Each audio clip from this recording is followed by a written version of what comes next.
भगवते वासुदेवाय। नारायणं नमस्कृत्यं नरं चैव नरोत्तमं देवीं सरस्वतीं व्यासं ततो जयमुदीरयेत्। मूकं करोति वाचालं पङ्गुं लङ्घयति गिरिं यत्कृपातमहं वन्दे परमानन्दमाधवम्। सज्जन, आज गीतार द्वितीय अध्यायर 38 नंबर श्लोक मु आगु कही मुख्य मुख्य श्लोक केतोटी उपादेय श्लोक ताहा मु पाठ करी। आज 38 नंबर श्लोक सांख्य योग द्वितीय अध्यायर भगवान कृष्ण अर्जुन को कहले, हे अर्जुन, सुख दुखे समे कृत्वा लाभालाभौ जया जयौ ततो युद्धाय युज्यस्व नैवं पापम् अवाप्स्यसि। हे पार्थ, हे अर्जुन, सुख दुख समीकृत्वा लाभालाभौ जया जयौ। हे अर्जुन, सुख दुख लाभ क्षति जय और पराजय जया जय अर्थात जय और पराजय जय जय जय पराजय विषय चिंता न करी तुम्हें युद्ध कर, धनुधर, काल विलंब न करी प्रतिपक्ष सैन्य सहित युद्ध आरंभ कर। एथिरे मोटे पाप अर्जन होब नाही। कर्तव्य होची मनुष्यर श्रेष्ठ कार्य बा कर्तव्य। मुख्य नीति होची प्रकृत कर्तव्य करिवा। तेणु रणक्षेत्र रे कुरुप्रांगण रे प्रतिपक्ष सैन्य सहित युद्ध करिवा आदौ पाप नुहे। तेणु जड़े जदि जनकर दायित्व निए, हे अर्जुन, मु कहूँ तुम पाप हम ना।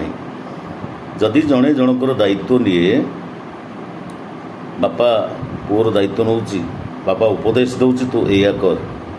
तेणु से बापार कर्तव्य निकट में पुओ मुंड नुआइबा कथा जे बापा कहउछन्ति माने से मो दायित्व नेबे, मु ए कर्तव्य करी। गुरु मध्य निर्देश दियंती शिष्य को तू एई बाटरे जा, भल बाटरे जा, भल कर्म कर, कर्तव्य कर, तोर किसी असुविधा होब नाही। सेहीपरि गुरु बा पितृतुल्य स्वयं भगवान नारायण कृष्ण अर्जुन को कहउछन्ति, हे अर्जुन, सुख दुख समीकृत्वा, सुख को जेतिकी दुख को सेतिकी समान भाव मन करवा उचित। जितेबाला सुख आसो सेतेबेले आम आत्महरा हो पड़ा, जितेबाला दुख आसो आम भांगी पड़ी, सेतेबेले डाकिबा, हे ईश्वर आमको रक्षा कर। भगवान बड़ निष्ठुर, कहीं कष्ट देलु।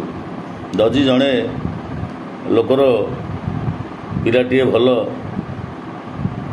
चाकरी करुच्ची, भल पाठ पढ़ुची, समाज रे प्रतिष्ठा लाभ करुच्ची, सेतेबेले बाबाटा गर्वर सहित चारिआडे बुली बुली कहे जे प्रकृत में बहु कष्ट मु करिछि, मो पिला पछरे मु लागी, जमी बाड़ी बिक्री कर देछि, मेहनती करिछि। सेतेबेले कहना सब भगवान करछन्ति बोली। किंतु जदि सही पिला किछि अपराध करे बा किछि बदनाम हुए किंबा किछि एक्सीडेंटाली तार क्षति हो जाए, सेतेबेले से बाप जनक भगवान को दोष दिए। भगवान बड़ निष्ठुर। भगवान विचार आदौ ठीक नुह, भूल कथा आज्ञा। गीतार यही श्लोक भगवान कृष्ण अर्जुन को कहले, हे अर्जुन, सुख को दुख को समान बोली भाविबा उचित। सुख दुख समीकृत्वा, सुख दुख को समान करी लाभालाभ जया जय, लाभ आउ क्षति एवं जय आउ पराजय ये समस्त को समान भाव रे देखी किछि चिंता न करी ततो युद्धाय युज्योसो नैवं पापम अवाप्स्यसि। ताहापरे बा तेणु तमे युद्ध कर, किछि पाप तमर हब नाही।